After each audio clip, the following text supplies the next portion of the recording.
আজকে যদি এই সরকার রাজনৈতিক দলগুলিকে শত্রু মনে করে আস্থায় না নিয়ে কাজ করে, তাইলে ভবিষ্যতে আপনি তো নির্বাচন দিতে হবে। তারা যদি ভবিষ্যতে এসে আপনার কোনো সংস্কার না রাখে, ইগনোর করে ফেলে দেয়, আপনি রোড ম্যাপটা বলতেছেন না। আপনি উত্তরে যাবেন না দক্ষিণে যাবেন সেটা বলেন না। আপনি বাই রোড যাবেন না ট্রেনে যাবেন আর সেটা বলতেছেন না। না বলে আপনি বলতেছেন শুধু সংস্কার সংস্কার। আমাদের সিলেটে একটা প্রবাদ আছে, বিকেলে মহিলাদের গল্প আড্ডা হয়, জম্পেশ আড্ডা হয়। তো একজন বলতেছে একটা বেগুনের ভর্তা বানাবো। তো একজন বলতেছে কি সারাক্ষণ কতক্ষণ ধরে বলতেছিস বেগুনের ভর্তা বানাবি? তো একটা বেগুন পারবি, পুরাই দিবি, টিপ দিবি, কাঁচামরিচ আর পেঁয়াজ দিয়ে টিপ দিবি, এটা বেগুনের ভর্তা হয়ে গেল। তো আপনার সংস্কার করতে হবে কিভাবে জানা না থাকলে বলুন যে ইয়েস সংস্কার কিভাবে করতে হবে। আপনারা যাদের অভিজ্ঞতা আছে আপনারা আসুন, পথ দেখান। মোশাররফ ঠাকুর ভাই, আপনার কাছে আমরা যেতে চাই। সংস্কার প্রক্রিয়াকে ত্বরান্বিত করার ক্ষেত্রে আপনার কি মনে হয় যে এটি রাজনৈতিক দলগুলোর প্রস্তাবনাকেই সর্বাগ্রে বিবেচনা করা উচিত? আমি আপনাকে বলি যে এই সরকারে একটা সফলতা আছে, রুহুল আমিন ভাই যেটা বলছেন আমি ওনার সাথে সাপ্লিমেন্ট করি, মানে অ্যাড করি, জাস্ট সাপ্লিমেন্ট করি। সেটা হচ্ছে অর্থনৈতিক ক্ষেত্রে উনি হাফ ডজন লোককে এখানে এনগেজ করেছেন।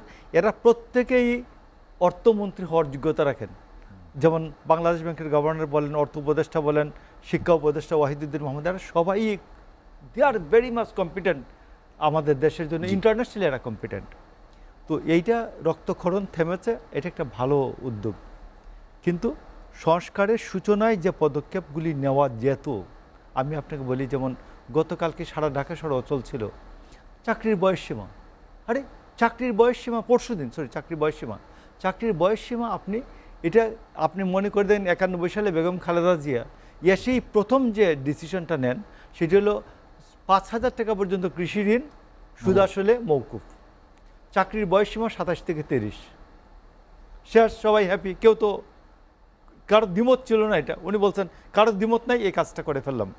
আসুন, আমি এখন এই সরকার যদি এসে বলতো প্রথম ক্যাবিনেট মিটিংয়েই যে চাকরির বয়সসীমা আমি 32 করলাম, 35 হবে না 40 হবে, এটা আইসা পরের গভর্নমেন্ট, ইলেক্টেড গভর্নমেন্ট এসে এটা তারা রিভিউ করবেন, আমি 32 করলাম, কেউ দ্বিমত করতেন না। আমি আপনাকে বলি যে দেখুন, আমাদের রাষ্ট্র পরিচালনার যে মূলনীতি 13 থেকে 19, এইটা 13 থেকে 25, এটা খুব আপনি 19 সর্বক্ষেত্রে সমতা দারুণভাবে আছে। আপনার 26 থেকে 47 মৌলিক অধিকার, কিছুই আপনি এখানে নতুন করে লিখতে পারবেন না মৌলিক অধিকারের প্রশ্নে সংবিধানে। যেটি আপনার 48 থেকে 58 নির্বাহী বিভাগ, রাষ্ট্রপতি থেকে মন্ত্রিপরিষদ এবং প্রধানমন্ত্রী, এই জায়গায় ভারসাম্য আনয়ন করা আর আপনার মন্ত্রী যে তত্ত্বাবধায়ক সরকারটা ইনসার্ট করা, এটাকে যাতে ম্যানিপুলেশন না করা যায়, আরও যুগোপযোগী করা, এইটুকুন কাজ আমি আপনি বলছি। আপনার 66 থেকে 78 হচ্ছে সংসদ, জাতীয় সংসদ। এই জাতীয় সংসদে শুধু আপনার 70 অনুচ্ছেদে একটা মাত্র সংশোধনী, এক লাইনের সংশোধনী, যে অর্থ বিল, বাজেট পাস এবং সরকারের আস্থা অনাস্থা ভোট ছাড়া বাকি সর্বক্ষেত্রে ওই এমপিরা স্বাধীন থাকবেন। আপনার 94 থেকে 116 বিচার বিভাগ। আপনার 95 অনুচ্ছেদে বিচারপতিরা কীভাবে নিয়োগ হবেন একটা আইন করবেন, শুধু লিখে দিবেন আইন করবেন এই জায়গায়। আর 116 অধস্তন বিচার বিভাগ, মানে ম্যাজিস্ট্রেসি থেকে জেলা পরিষদ, জেলা জাজ পর্যন্ত, এরা সুপ্রিম কোর্টের আন্ডারে ন্যস্ত হবেন। এই তো আপনার কাজ। আর 18 থেকে 118 থেকে 23, 118, 26, 123 অনুচ্ছেদে একটা নির্বাচন কমিশনটা কীভাবে ফরমেশন হবে, এইটুকুন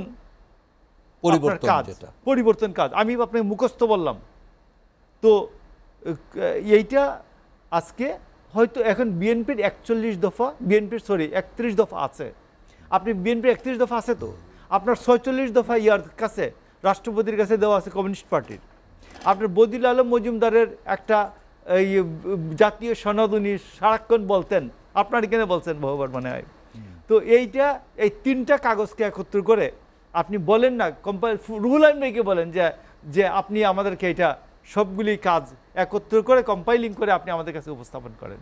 একটা কমিটি করে দেওয়া, এটা 1 মাসের কাজ করে আপনি এখন যেভাবে আছেন, আপনার একটা রেটিফিকেশন লাগবে না। আপনি যেভাবে আছেন কোনো সংস্কার না করতে আপনার রেটিফিকেশন লাগবে, তাহলে আপনি এই সংস্কারটা অর্ডিন্যান্স আকারে আপনি করে আপনি রেটিফাই করবেন পরবর্তী গভর্নমেন্টে। আজকে আমি আপনাকে বলি, আজকে যদি এই সরকার রাজনৈতিক দলগুলিকে শত্রু মনে করে আস্থায় না নিয়ে কাজ করে, তাইলে ভবিষ্যতে আপনি তো নির্বাচন দিতে হবে।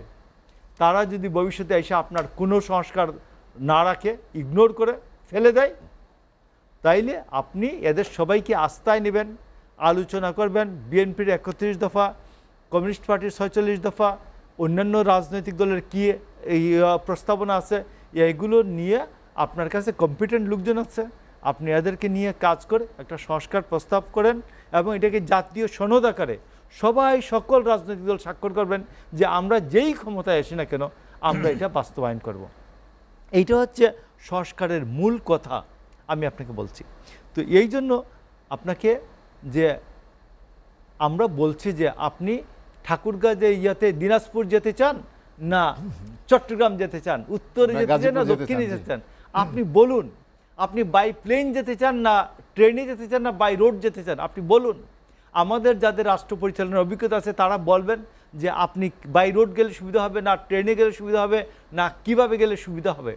সবাই শেয়ার করুক, ব্যবসায়ীরা শেয়ার করুক, রাজনীতিবিদরা শেয়ার করুক, সবাই শেয়ার করুক না, জাতীয় আন্তর্জাতিকভাবে যাদের অভিজ্ঞতা আছে তারা শেয়ার করবেন।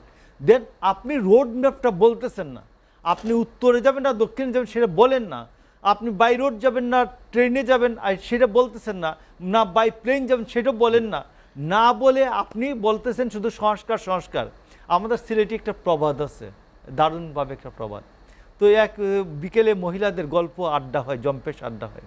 তো একজন বলতেছে আমি বাসায় যাই, আপনার ভাই চলে আসবে, একটা বেগুনের ভর্তা বানাবো।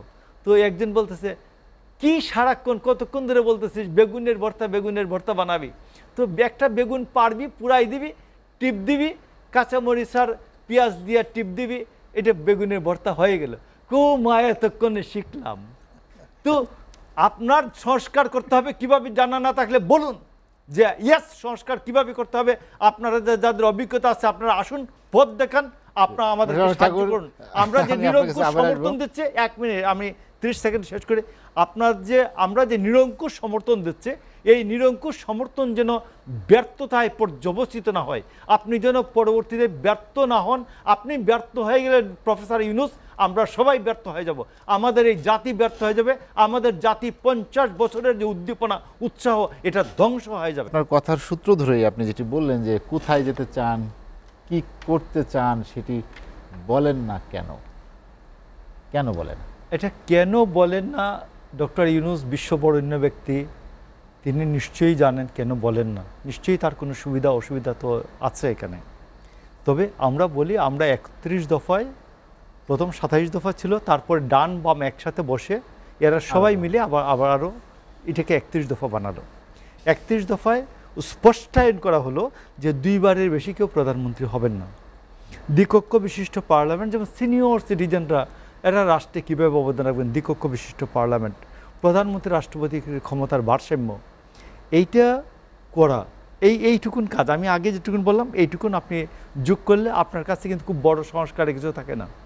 আপনি দেখেন একসময় এই যে মিন্টু ভাই, আব্দুল আওয়াল মিন্টু এরা যে হইতেন, একেবারে পুরো মতিঝিল জুড়ে উৎসব হইতো এফবিসিসিআই নির্বাচন হতো। এফবিসিসিআই নির্বাচন ওই রাস্তা দিয়ে গেলেই আমিনকোট থেকে ওই অঞ্চল পর্যন্ত দেখা যেত যে সারা দেশের ব্যবসায়ীদের মধ্যে একটা ব্যবসায়ীদের মধ্যে কি দুর্দান্ত, এইগুলো বন্ধ হয়ে গেল। তো প্রথম কথা হচ্ছে একটা নির্বাচনকে ফিরিয়ে আনা, একটা উৎসব মুখর নির্বাচনকে, বিশ্বাসযোগ্য নির্বাচনকে ফিরিয়ে আনা, আস্থা ফিরিয়ে আনা জনগণের মধ্যে।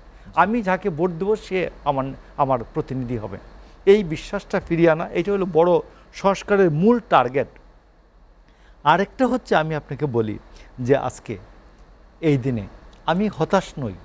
আমি গতকালকে শুনলাম যে আমাদের আন্তর্জাতিক অপরাধ ট্রাইব্যুনাল, যেটা এই আন্তর্জাতিক অপরাধ ট্রাইব্যুনালের যারা এখন প্রসিকিউটর, তারা যেটা বললেন যে আন্তর্জাতিক অপরাধ কি সংজ্ঞার মধ্যে পড়ে আন্তর্জাতিক অপরাধ। তারা বলছেন আন্তর্জাতিক অপরাধ বিভিন্ন আন্তর্জাতিক বিশ্বে যেগুলি আন্তর্জাতিক অপরাধ ট্রাইব্যুনালে বিচার হয়েছে, এইগুলো সরাসরি পাবলিকলি করা হয়েছে, টেলিকাস্ট সম্প্রচার করে, এবং আমাদের যে প্রচলিত যে সাক্ষ্য আইন আছে এইটাকেই বেজ করতে, আওয়ামী লীগের মতো এই পর্তাবাজির সাক্ষ্য আইন না, যে পুলিশের কাছে যাহা বলিয়াছে সাক্ষী যদি উপস্থিত না হয় তাহা আদালতের কাছেই বলিয়াছিল বলিয়া গণ্য হইবে, এইরকম না। এই আন্তর্জাতিক অপরাধ ট্রাইব্যুনালের কাজ যদি শুরু হয় সঠিকভাবে এবং সুপিরিয়র রেসপন্সিবিলিটির জন্য শেখ হাসিনা, তার সেতুমন্ত্রী ওবায়দুল কাদের, স্বরাষ্ট্রমন্ত্রী আসাদুজ্জামান খান কামাল এবং আইনমন্ত্রী আনিসুল হক, এদের প্রত্যেকের কমপক্ষে ৩০০ বছর করে সাজা হবে। আপনি লিখতে পারেন, আমি বলতেছি আজকে, এবং আমি আপনাকে কোনো মব জাস্টিসের পক্ষে নেই, আমি কাউকে কোনো গালাগালি করার পক্ষে নেই, কাউকে মানসিকভাবে শারীরিকভাবে পীড়া দেওয়ার পক্ষে নেই। তার জন্য আপনি ন্যায্য বিচার, জাস্টিস এনশিওর করবেন, সুবিচার এনশিওর করবেন, তাকে আরাম আয়েসে প্রয়োজনে তিনি যেভাবে জীবনযাপন করতেন তার বিরুদ্ধে অভিযোগ প্রমাণিত হওয়ার আগ পর্যন্ত ওই রকম একবার আরাম আয়েসে রাখবেন এবং তার সাজা হওয়ার পরে, অপরাধ প্রমাণিত হওয়ার পরে তাকে একেবারে অপরাধীর যে জীবনযাপন সেখানে পাঠিয়ে দেবেন। আমার আইডিয়াটা হলো এইরকম, যদি হয় তাহলে বাংলাদেশে আগামী 50-60 বছর 100 বছরে কেউ আর স্বৈরাচারের দাঁত নখ বের করার সাহস করবেন না।